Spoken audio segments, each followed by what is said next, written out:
Y'all can introduce yourselves, let us know what unions you're representing, and we'll take it from there. Sound good? Okay. Hi, everybody. I'm Jeremy Hendricks. I know a lot of you in the room. I'm a 17-year member of the Laborers International Union, where I serve as assistant business manager and our legislative political director, and appreciate being here today. Thank you. Yeah, give it up. LiUNA. My name's Jose Loya. I'm with United Steelworkers, District 13 here in Texas. I'm a staff representative. I represent people from Dumas, Texas, up in the Panhandle, all the way to McAllen, Corpus Christi, San Antonio, parts of Oklahoma. Been with the Steelworkers for 8 years, representing people all over and veterans all over the United States. Thank you. These two gentlemen are much cooler than me. My name is Kyle Rable, and I'm running to be the congressman for CD19. I'm in the CWA 6186, or Texas State Employees Union. I signed my card in August of 2021, so I'm a little bit younger in the union force. Cool. This is super exciting times, right? We are wielding our power. We are empowering union members to run for office and step into that, to bring back, to begin governing policies that are gonna lift up our workers across the state of Texas. So thank y'all for embarking on this journey and having this conversation. So let's get started. We would love to know, like, what inspired you to take this step? And we can popcorn salad, and folks can just chime in and answer. So, I'm happy to go first. Having done this type of work and politics and legislative work at every level of government for the last 17 years, I was tired of being fucking disappointed in our elected officials. Excuse my language. No excuse needed.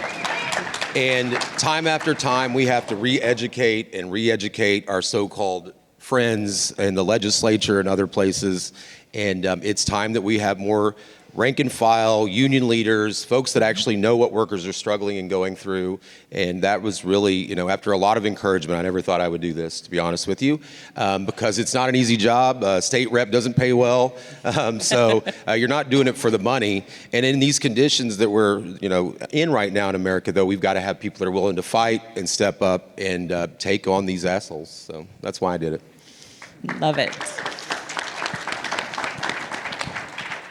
Well, in short, very short, the reason I'm running is Rick Levy. Y'all might know him in here, but I'm not a politician. Never thought I'd be here. This is still super nerve-wracking for me.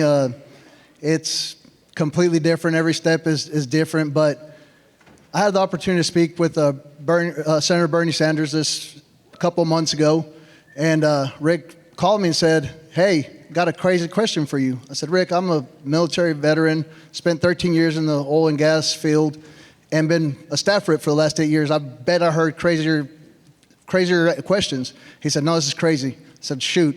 He said, "I want you to speak with Senator Bernie Sanders." I said, "That might be the craziest question I've ever heard." And we got to talking after that, and we're at a point in our life, not only our life, but the life of this country, where we can decide we keep doing the same thing and getting the same results, or we can step up, take control, and represent the working people. And I'm not a politician. I'm a working person. I'm an immigrant. I'm a veteran. I'm a oil refinery worker. I'm a staff representative. I'm a father. I'm a husband. And the reason I'm doing it is for the same reason I joined the United States Marine Corps, because I felt a duty to fight for this country, even when I wasn't a citizen. But I'm at that point right now where I feel like it's my duty to step up and make sure this country, the country that I came to, the greatest country in the world, continues to be the greatest country in the world, and my kids and my grandkids and everybody here gets the same opportunity that I get and gets to live the American dream, which is what I'm living right now. Thank you. Woo! Thank you for sharing a piece of your why. We appreciate that. That was beautiful. Man, I have to keep going after these guys.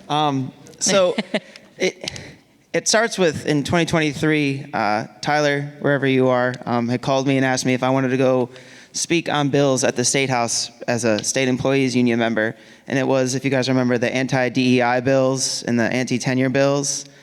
That was a really long day. I flew in the morning because they started at 9 a.m., but I don't think I spoke until like 2 or 3 a.m. the next day.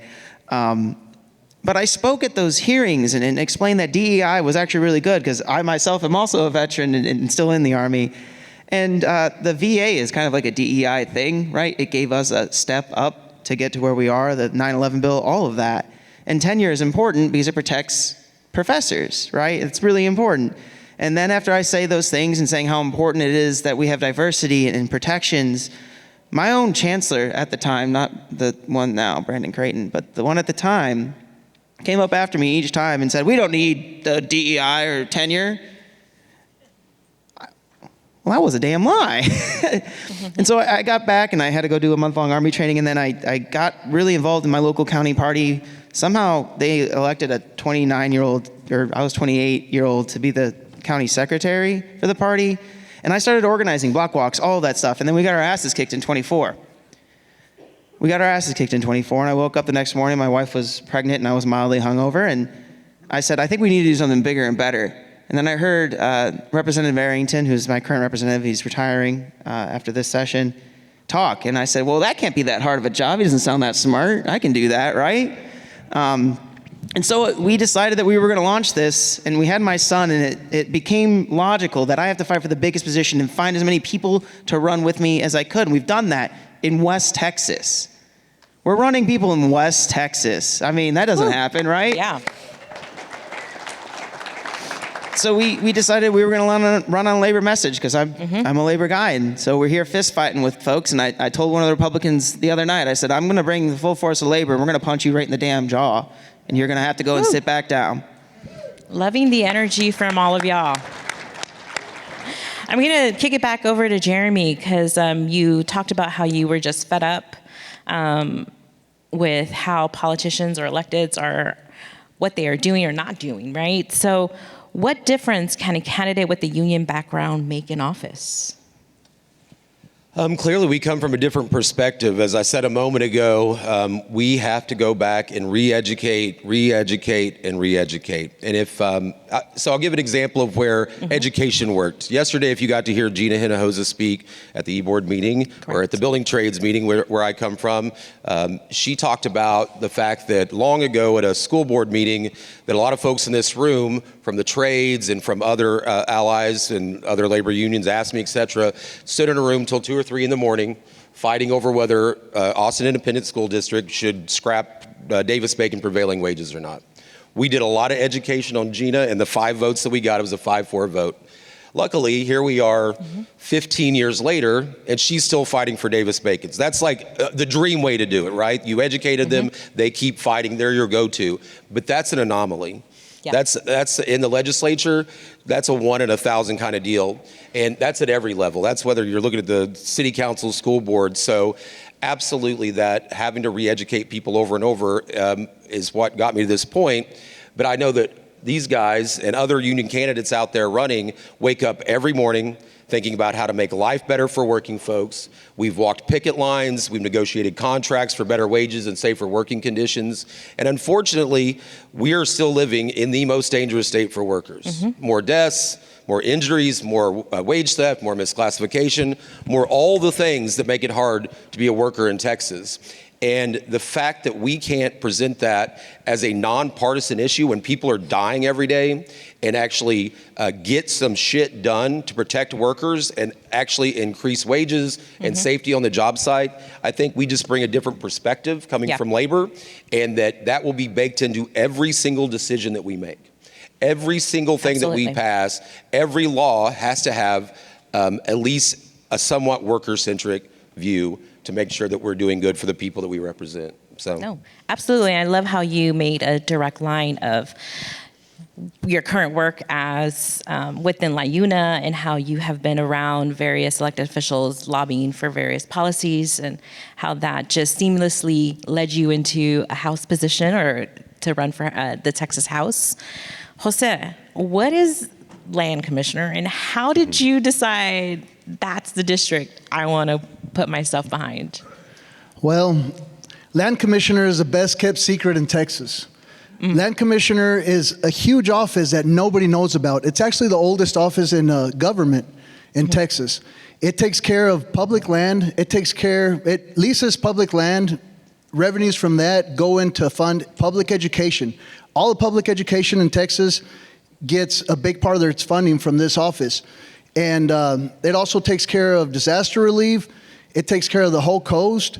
And the thing that really got me interested in this office at first was a Veterans Land Board. I'm very involved in veteran outreach and been helping veterans for a long time now get disability and help them navigate through all that. That's what really got me interested. I didn't know anything about this office other than a little bit about the Texas Veterans Land Board, and I was looking for a loan for a couple of acres, and a friend told me, he said, hey, look into the Veterans Land Board. I said, what is that? So I found it online, still didn't make no connection. I got a loan through them. Well, when this office came up, I realized that nobody knows about this office, and it's such an important office. Less than 7% of Texas veterans take advantage of this program that's by Texas for Texas veterans, and it's a disservice. It's kept in the dark.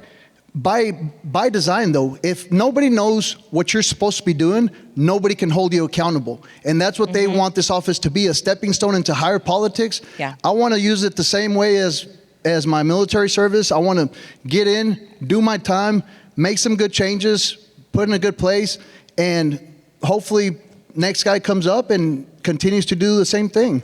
No, I appreciate you sharing with folks that your passion is the population of veterans and how that was your driving force, or how it led you to come into running for land commissioner, because I believe many of us have not only just our networks here in our union or the specific sector that we organize for, but we also have other networks or other pockets in our communities that can maybe help us decide, you know what, I should probably seek this district or go into this level of government because it aligns with your personal why or just your passions and stuff like that. So thank y'all so much for sharing a bit for us to understand why.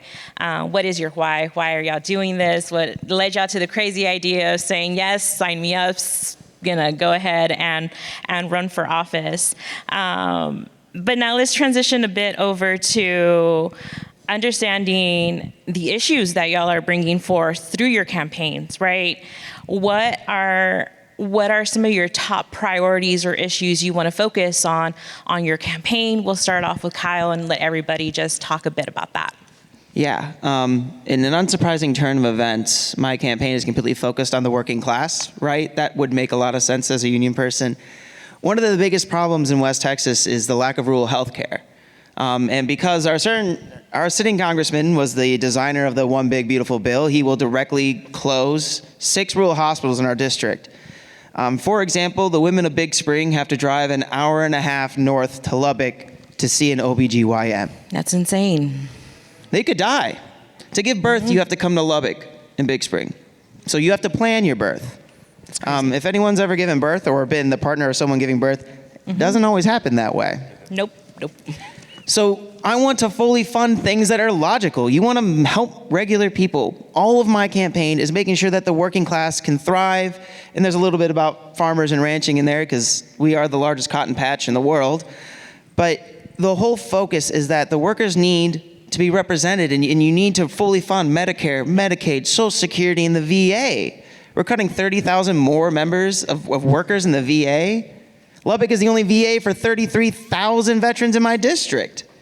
They have to drive 2 hours to get there. We have to work on these things, and that's what I'm bringing, is an understanding of what real life people deal with in West Texas, because unlike any of the Republicans running in that race, I actually live in West Texas all the time. And I sit there and I watch what happens. I watch farms close. I watch unions struggle to gain membership in meetings, because you feel defeated. So we're going to instead reinvest, expand access, and fight like hell. Woo! Yes.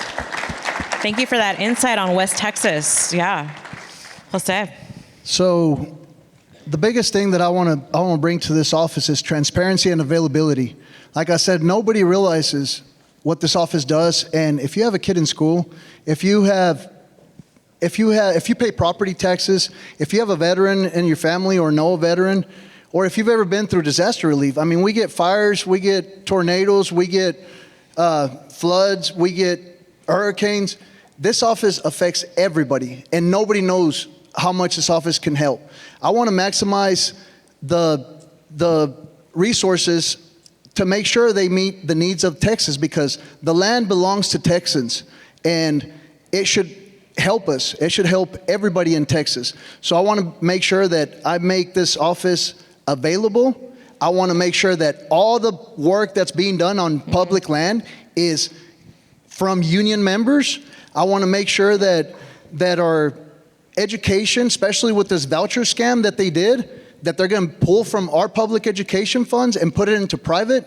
I want to make sure that until we can get people like us, like y'all in office, and we can repeal that voucher scam, I want to make sure that our schools, our public schools, where kids depend on on breakfast and lunch for their only guaranteed meals, get that money.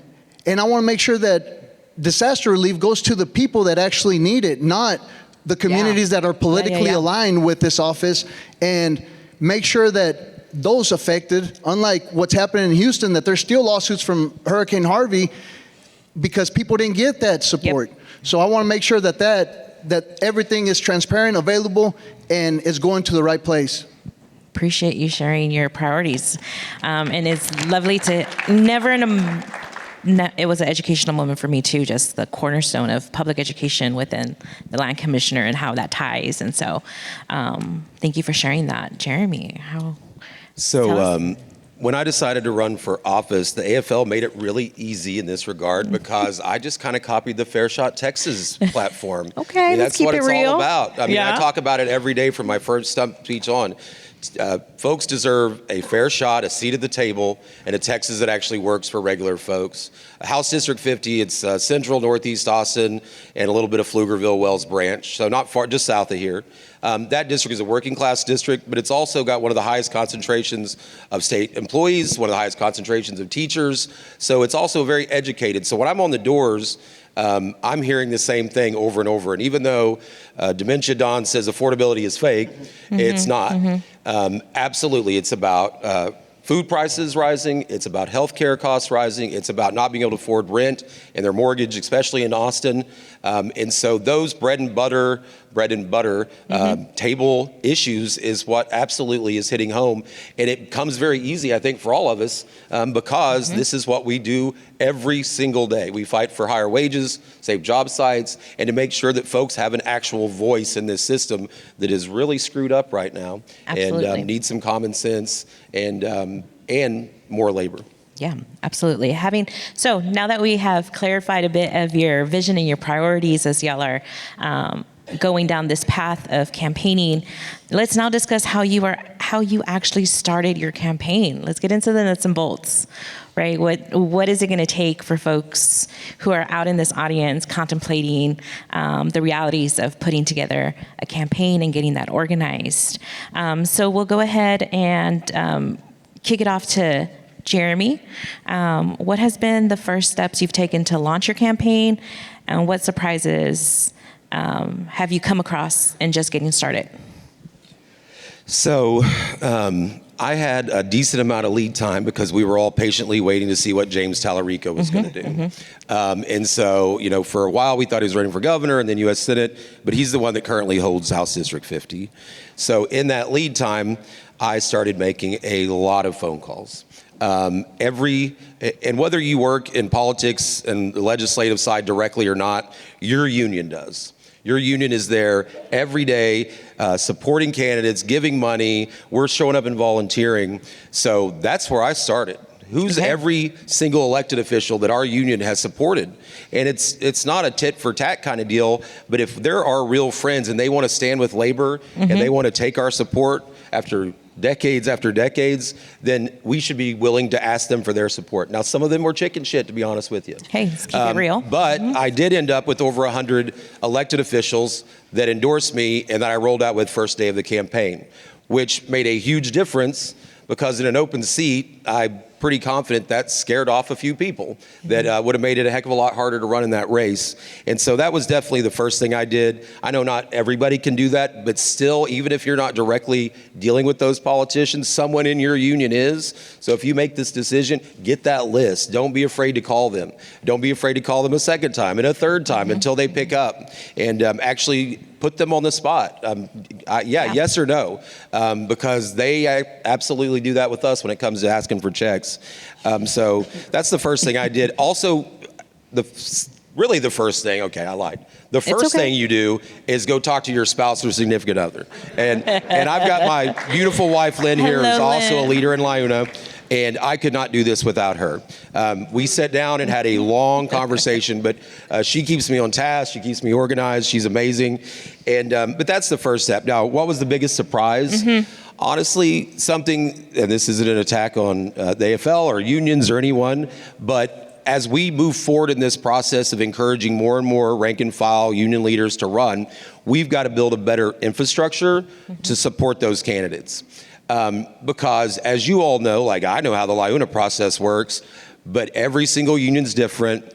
Every single union handles endorsements, checks, whether you can come to their union meetings or not, whether they give at the city level, the county level, the state or federal level. And so figuring that out and navigating that, I think for all of us has been a little difficult, even for me who kind of does legislative political work all the time and knows a lot of these people. So I think we can do better in the future as far as just building that infrastructure, because if you're involved with the Democratic Party, which I hope you are, we should all be precinct chairs so that we can change that organization too and make it better. But there's no infrastructure there to help candidates.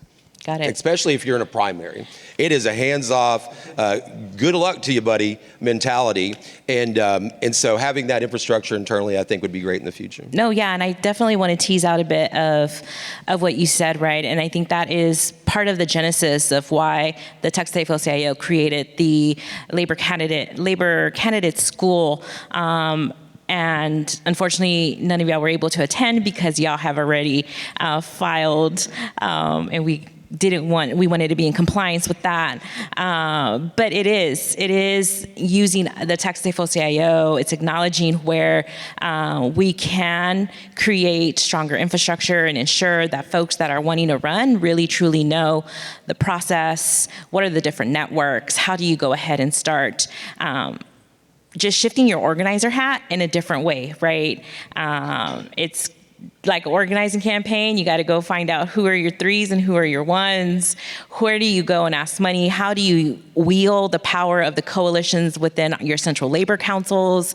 How do you go and just have conversations with folks and other affiliates to say, what is the deeply felt issue that your members are feeling, to go ahead and start building out your platform. You went straight to our Fair Shout agenda. That is another thing that many of the people in the room can go ahead and look at and see how that aligns with the priorities of your community and the office that you're running for. So thank you for bringing this into the conversation, because it's definitely something that we want to get ahead of as more and more, because I hope after today's panel, we'll have an influx of individuals who are like, yes, sign me up. I'm ready to throw down at any level of government, whether that's the ISD, city council, or headed up to the congressional races. So let's keep talking a little bit more about some other surprises or nuts and bolts that may come up as y'all are heading into this campaign.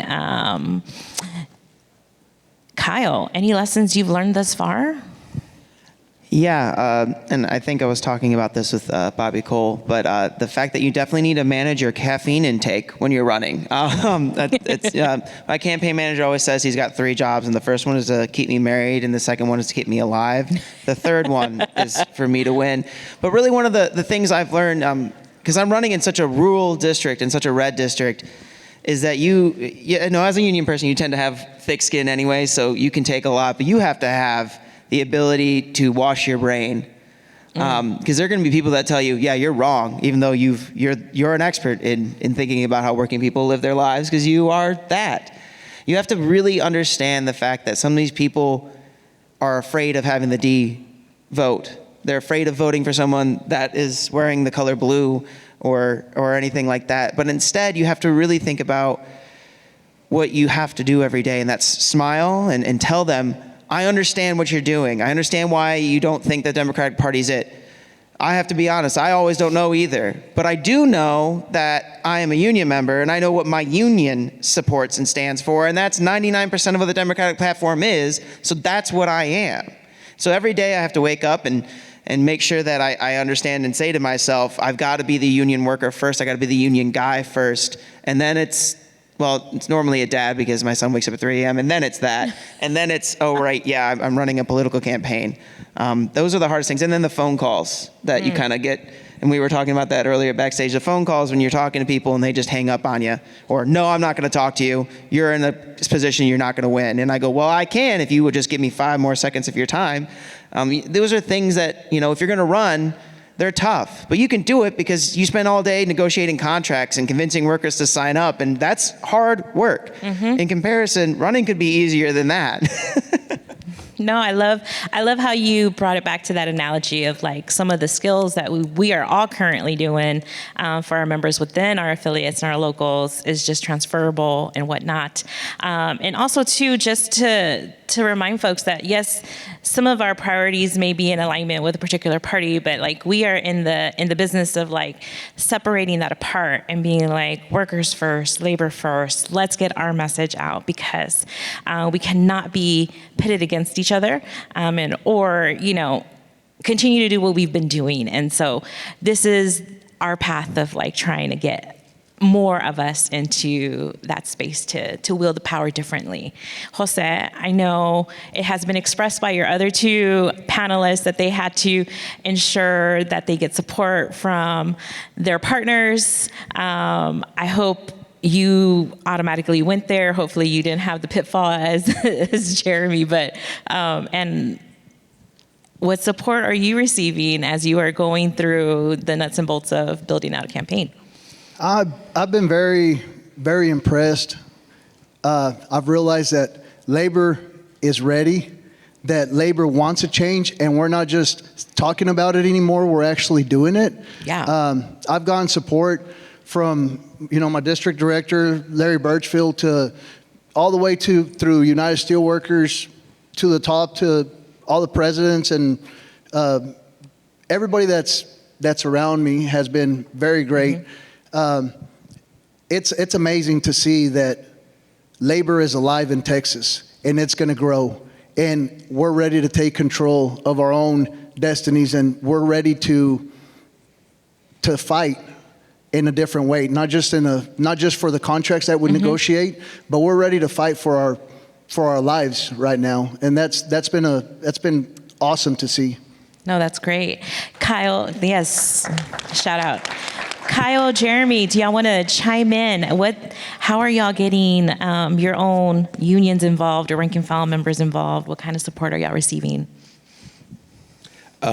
All of the building trades, honestly. I mean, obviously, LiUNA has been very supportive, and thank you to Matt Gonzalez, my local business manager, and Lynn, my wife, who also works for the local, for all their support. But the building trades in general, that's where I come from. That's where I got a lot of support off when I first kicked off this campaign. So, on job sites, we may fight over jurisdiction and all the things, but when it comes to running this race, the plumbers, the electricians, and others were the first to step up and say, we want one of our own. We want somebody from labor, somebody that understands our trades issues, and so definitely have appreciated that. Obviously, the first thing is we need volunteers. We need people to make phone calls. We need people to knock doors, which is absolutely true, and we're doing a lot of that. But making sure that I also show up, engage, listen, and actually act on what I hear. And so I've really enjoyed most going to local union meetings for other locals because, we know the leaders, we know the folks that come to these conventions, but meeting those rank and file members who don't always agree with everybody in this room. Some of the toughest questions I've got were at a elevator, constructors meeting, and he was a Trumpster through and through. So, but engaging, listening, and showing those folks that you are willing to show up, and we may not agree, but what we can agree on, that you need higher wages and you need a safe job site, and there are things that we can move forward together on. Appreciate that. Yeah. Kyle, anything you want to add? Again, Tyler and Rose field text messages from me randomly throughout the month every time, because I just get overwhelmed and I have to think out loud. But when it comes to my locals, for specifically CWA locals, they weren't friendly. It's West Texas, guys. It's a completely different animal. If you aren't from out there, I'd recommend you come out there, stand in a little bit of wind, chew on some dust, and you'd figure it out a little bit. But I went into them, and I just told them what I am. I'm a brother. So let's talk about what you guys want to talk about. Wages, safety, all of that stuff. And, you know, I talked to the local president for 6202 just last night because I asked if he was going to be here and he couldn't make it. And he goes, brother, these guys were red. And the other day they said, we're all voting for Kyle. It takes sitting there and having that conversation. Woo. It takes doing the same thing when the federal government shut down and I was spending $200 or $300 of my own money a week. By the way, I did not have that. That credit card bill is still there. But these workers down in Big Spring are AFGE, and they're the Big Spring Prison Bureau. And I made sure that they had food and toilet paper along with a couple other Democrats from Lubbock. And they are wearing Kyle Rable pins into work. That union also would have been straight up a red union, and it's not anymore. It takes you going into these places you normally aren't at. Sean, if you're in here, I know you are, from Smart Local 49. He's one of the first people I talked to when I started to run. Awesome. And he brought me in and he goes, all right, let's talk about it. And I sat down with Roy and him and we talked about what we were gonna do for West Texas and Lubbock. It's a fist fight, and it's been great to do though, because it's seeing unions that maybe never seen a politician talk to them, especially in West Texas, go, well shit, if Kyle's gonna do it, I guess we're going to throw behind him because he's one of us. Yeah, what a huge testament of when you center our labor values and priorities within your campaign, how that influences and empowers and garner support from various individuals who we might have potentially thought they weren't going to go ahead and get behind you. So that is incredible and to hear. So let's end with folks sharing out advice for other union members considering running for office. So we'll go ahead and just popcorn style this question. What advice would you give to other rank and file union members thinking about running for office? Who wants to? I'll go first. You go first? It's super simple, everybody. Fucking do it. Okay, yeah. Right now, you can still file for your local school boards, your city councils, your mayors, a whole litany of things. You should walk out today, go and look at your county election headquarters or call your city hall and throw your name down on that list. And then you go ahead and you turn your union, hey, I need some money. And then you run, because there's no reason. It doesn't even matter if there's already someone you slightly align with. I guarantee you they're not a union worker. And it should be us leading this country. We're the ones that know what things cost. We're the ones that know that formula is through the roof, that diapers cost more than they should. We're the ones that know this stuff. So just get out there and fucking do it. Woo! Also, did you know you were ready to do this, or how did you overcome that whole question of like how to know when you're ready to step in? I'm still asking myself that question sometimes. Love the honesty. Let's keep it real. Yeah.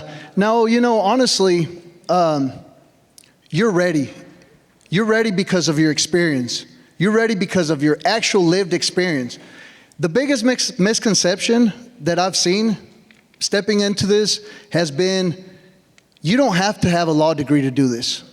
You don't have to walk. That's right. You don't have to walk around in a suit every day to do this. Unfortunately, that's what they've put out there in front of us and say, no, that's untouchable. You can't never be one of these people because you're a worker. You don't have the capacity, you don't have the ability to do this. You are ready. We need people that are real people, that have your best interest, and unfortunately, some of these positions make it really hard for regular people to work to do this.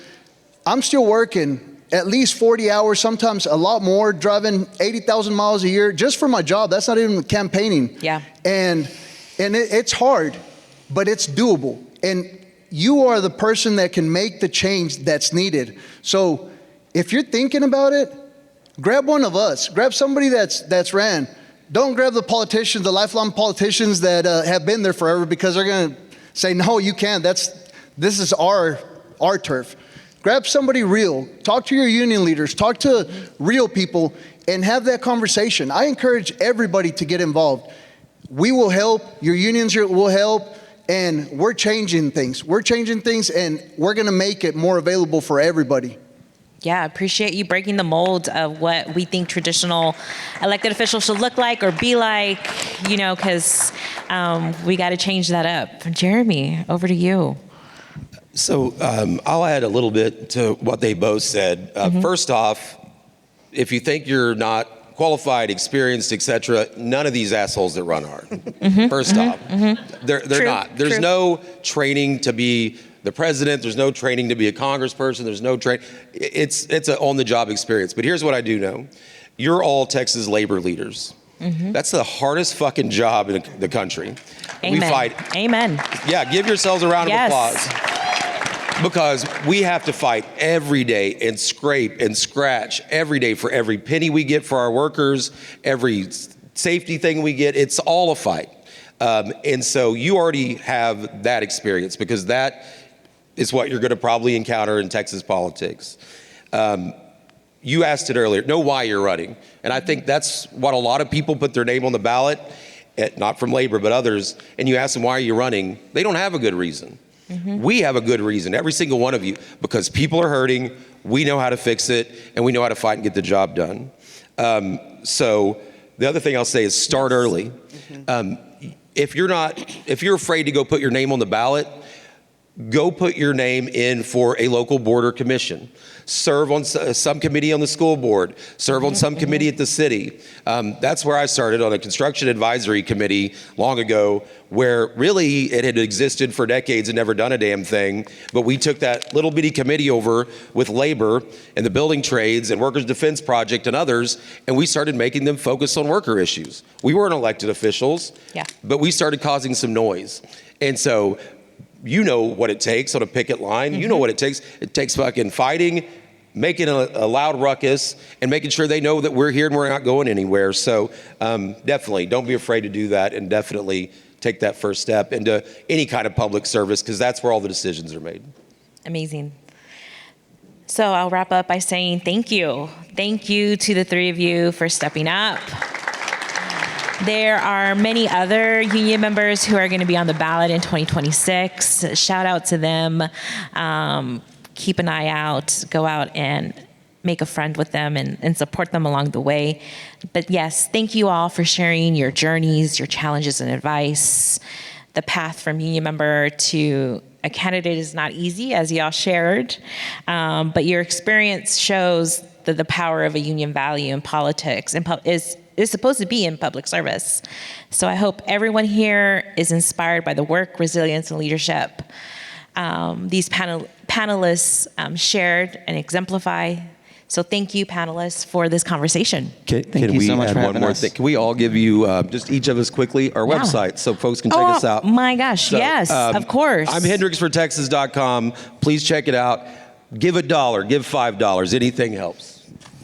Mine's JoseLoya.com. I got a real kick-ass video on there. Y'all need to check it out. JoseLoya.com. If you can't donate a whole lot, I just want your support. Get on there and follow our social medias, and also follow Marcos Velez. Yeah, and mine's Rable for West Texas. That makes a lot of sense. Mostly just follow me on social media, guys. If you guys want to, again, see what it's like in wind and some dirt and cattle and what that smells like. If you guys want to learn a lot about cotton too, I'll get you on that one. But go ahead and give us a follow. And again, thank you guys for your time and support and for bringing us up here. This is great. Thank y'all so much.